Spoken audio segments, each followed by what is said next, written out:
4500 से ज़्यादा साल गुजर चुके हैं। गीजा का ग्रेट पिरामिड जैसा का तैसा खड़ा है।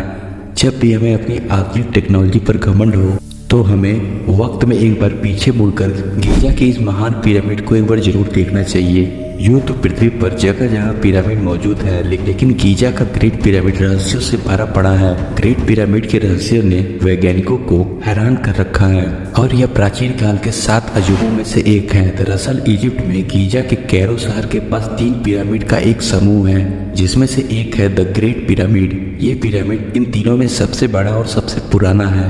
इन तीनों पिरामिड के साथ ही यहाँ पर मौजूद है। जानते हैं कि इस विशाल स्ट्रक्चर में वो कौन से रहस्य हैं जो वैज्ञानिकों को परेशान करते हैं। Perfect geometry and geography. इस ट्रायंगल को देखिए, यह बिल्कुल पिरामिड के आकार का ही है। इसकी एक साइड एक मिथिकल क्रिएचर यानी स्फिंक्स के सिर से गुजरती है। अगर हम ग्रेट पिरामिड के आधार की आउटलाइन बनाएं और उसको राइट साइड में खिसका के पिरामिड के आधार के एक साइड में अलाइन कर रहे हैं और इस बॉक्स से एक सीधी रेखा मिथिकल क्रिएचर तक खींचे तो वो भी इस स्फिंक्स के सिर से गुजरती है। और अगर ग्रेट पिरामिड और इसके पास मौजूद दूसरे पिरामिड के सेंटर पॉइंट से गुजरने वाला इस तरह से एक सर्कल भी खींचे तो वह स्फिंक्स के सिर से होकर गुजरता है। क्या यह एक इत्तेफाक या प्राचीन मिस्र वासियों ने यह जानबूझकर बनाया? ग्रेट पिरामिड को अंतरिक्ष में मौजूद नक्षत्र को ध्यान में रखते हुए बनाया गया है। अगर ग्रेट पिरामिड के चारों कोनों को देखें तो ये स्पेस में मौजूद 4 नक्षत्र दर्शाते हैं और यह नक्षत्र है वृष, सिंह, वृश्चिक और कुंभ। क्या आपको पता है कि अगर आप वर्ल्ड का मैप देख लो और उसमें पृथ्वी का एक सेंटर निकालो तो वह कौन सी जगह होगी? यह एक इत्तेफाक है या सोची समझी प्लानिंग, यह तो नहीं पता, लेकिन अर्थ का सेंटर वही है जहाँ गीजा का ग्रेट पिरामिड बना है। अब यह सोचने वाली बात है कि हमें कुछ सदी पहले ही पता चला है कि पृथ्वी गोल है। उससे पहले तो यह माना जाता था कि पृथ्वी फ्लैट है। तो आखिर आज से 4500 साल पहले प्राचीन मिस्र वासियों को कैसे पता चला पृथ्वी के सेंटर का? क्या उनकी टेक्नोलॉजी काफी एडवांस थी या इसके पीछे किसी बाहरी सभ्यता का हाथ था? ग्रेट पिरामिड के इत्तेफाक यही खत्म नहीं होते। पिरामिड को इस तरह से बनाया गया कि यह 4 डायरेक्शन को दर्शाता है और इसका एक सिरा नॉर्थ पोल को अलाइन करता है। आखिर उनको दिशाओं की इतनी सटीक जानकारी कैसे थी? यह तो आपको पता ही होगा कि 21 जून को साल का सबसे बड़ा दिन होता है और उस दिन रात सबसे छोटी होती है। 21 जून को जब पृथ्वी का सबसे बड़ा दिन होता है उस दिन यहाँ से सूर्य इस तरह से अस्त होता हुआ दिखाई देता है जैसे मानो कि सूर्य उस मिथिकल क्रिएचर के पीछे से डूब रहा हो। वर्ष 1989 में एक थ्योरी पब्लिश हुई थी। आसमान में एक ओरायन बेल्ट मौजूद है जिसमें 3 तारे हैं। बेल्ट में मौजूद इन तीनों तारों से अलाइन करते हैं और यह सच में एक बहुत ही बड़ी मिस्ट्री है कि इन पिरामिड को इस तरह से क्यों बनाया गया था। क्या इसमें भी किसी दूसरी दुनिया की सभ्यता का हाथ था? प्राचीन मिस्रवासियों के एक भगवान थे ओराइसस। मिस्रवासियों का मानना था कि ओराइसस जन्म और मृत्यु के देवता थे जो कि मरने के बाद आत्मा को फिर से नया जन्म दे देते थे। मिस्रवासियों के अनुसार राइन बेल्ट में मौजूद ये तारे उन भगवान ओराइसस का घर है। ऐसा लगता है कि इन पिरामिड को एक सोची समझी योजना के अनुसार बनाया गया था, क्योंकि पूरी पृथ्वी पर जितने भी पिरामिड मौजूद है उन सबको एक ही समय काल में बनाया गया था। अब यह कैसे संभव है कि उस समय उनके पास ना तो ट्रेवलिंग के कोई साधन मौजूद थे और ना ही उनके पास कोई ऐसी टेक्नोलॉजी थी जिससे वह पृथ्वी की दूसरी साइड मौजूद सभ्यताओं से बात कर पाते, लेकिन फिर भी पृथ्वी पर जगह जगह एक ही शेप में बने पिरामिड मौजूद हैं जिनको एक ही समय काल में बनाया गया था। ऐसा लगता है कि या तो 4500 साल पहले उनकी टेक्नोलॉजी काफी एडवांस थी या फिर उनकी किसी दूसरे ग्रह की सभ्यता ने मदद की थी। ऐसा लगता है कि इतिहासकारों से 4500 साल पहले की कोई न कोई कड़ी तो छूट रही है जो आज कई अनसुलझे सवाल पैदा करती है। वैज्ञानिकों को पिरामिड के बारे में जो सवाल असमंजस में डालते हैं उनमें से पहला है कि आखिर पिरामिड को क्यों बनाया गया था? क्या यह मिस्र वासियों के राजाओं के मकबरे हैं? क्या इनमें उस समय खाने पीने के सामानों को संरक्षित किया जाता था? क्या यह उस समय के किसी साइंस एक्सपेरिमेंट का हिस्सा थे? ऐसे सवाल तो बहुत है लेकिन सटीक जवाब कोई भी नहीं है। लेकिन आम धारणा के अनुसार प्राचीन मिस्र में मरे हुए मनुष्यों को जलाने की प्रथा नहीं थी। वहाँ मृत शरीर को एक लेप चढ़ाकर मम्मी बनाकर कब्र में रखने का रिवाज था।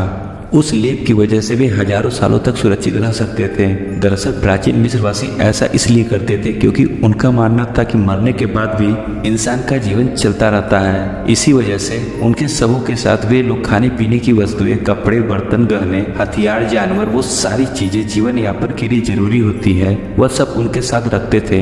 ऐसा माना जाता है कि मिस्र के राजाओं की कब्र, जिनमें उनको मम्मी बनाकर दफनाया जाता था, और द ग्रेट पिरामिड के राजा फूफू की कब्र है। चलिए मान लेते हैं कि मिस्र की पिरामिड वहाँ के प्राचीन राजाओं के मकबरे हैं, लेकिन सवाल यह है कि मिस्र में जितने भी पिरामिड हैं उनमें आज तक किसी भी पिरामिड में से कोई भी मम्मी क्यों नहीं मिली। मम्मी तो छोड़ो, वहाँ पर आज तक कोई भी ताबूत नहीं मिला। इससे यह साबित होता है कि पिरामिड मकबरे तो नहीं है, बल्कि वह कुछ और ही है, और उनको बनाने के पीछे कुछ और ही मकसद था। जितना यह सवाल रहस्यमय है कि आखिर पिरामिड को क्यों बनाया गया था, उससे भी कहीं ज्यादा रहस्यमय सवाल है कि आखिर पिरामिड कैसे बनाया गया था। भव्य पिरामिड का निर्माण उस दौर में हुआ जब ना तो पहिए का आविष्कार हुआ था, जिससे भारी पत्थरों को एक जगह से दूसरी जगह पर आसानी से पहुंचाया जा सके, और ना ही उस समय लोहे जैसी किसी धातु की खोज हुई थी जिससे बने औजारों से वह भारी भरकम पत्थरों को काट सकते थे। लेकिन प्राचीन मिस्रवासियों ने उस समय बिना किसी धातु के औजार के उस पत्थरों को कैसे काटा होगा,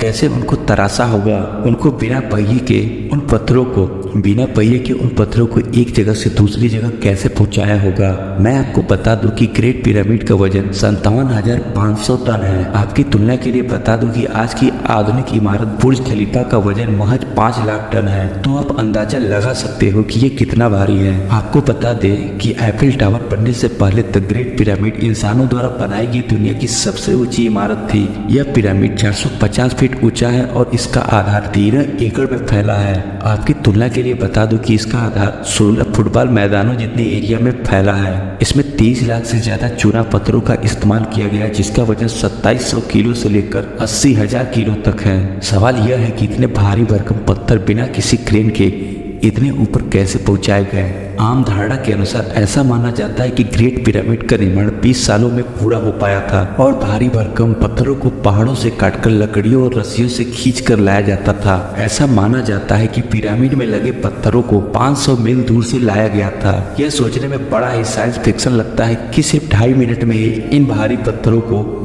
काटने और तराशने और ऊपर चढ़ने का काम किया जाता था। तब जाके 23 लाख पत्थरों को 20 साल में इस पर चढ़ाया गया होगा। अब या तो उनकी टेक्नोलॉजी हमसे ज्यादा एडवांस थी, या इनको बनाने में किसी दूसरे ग्रह की इंटेलिजेंट की सभ्यता का हाथ था। ग्रेट पिरामिड में अभी तक केवल 3 चेंबर ही खोजा जा सका है। 2011 में एक चेंबर में एक रिमोट कंट्रोल कैमरा भेजा गया तो उसने देखा कि सामने का रास्ता बंद है, लेकिन सामने मौजूद पत्थर में एक मेटल की इस तरह की पिन लगी हुई थी। वैज्ञानिकों को लग रहा था कि इसके पीछे एक और चेंबर हो सकता है। जब उन्होंने पत्थर में एक छोटा सा होल किया जिसमें एक छोटे रोबोट को भेजा गया, तो रोबोट में लगे कैमरे ने एक फोटो खींचा जो अभी आप स्क्रीन में देख सकते हो। लेकिन इसके बाद वह कैमरा काम करना बंद कर गया और आगे की एक्सप्लोरेशन अधूरी रह गई। तब से लेकर अब तक वहाँ की गवर्नमेंट आगे की एक्सप्लोरेशन के लिए किसी को भी अलाउ नहीं करती। चलिए अब ग्रेट पिरामिड के बारे में कुछ मजेदार फैक्ट को जानते हैं। यह पिरामिड भूकंप रोधी है। इसका मतलब इसको इस तरह से डिजाइन किया गया है कि यह तेज भूकंप के झटकों को भी झेल सकती है, और यह 4500 सालों से तेज भूकंपी कंपन को झेलता आ रहा है। ऐसी साफ प्रूफ टेक्नोलॉजी आज से 4500 साल पहले असंभव लगती है। इसमें पत्थरों के बीच ज्वाइंट इस तरह से लगाए गए हैं जिसमें एक प्लेट को भी नहीं घुसाया जा सकता।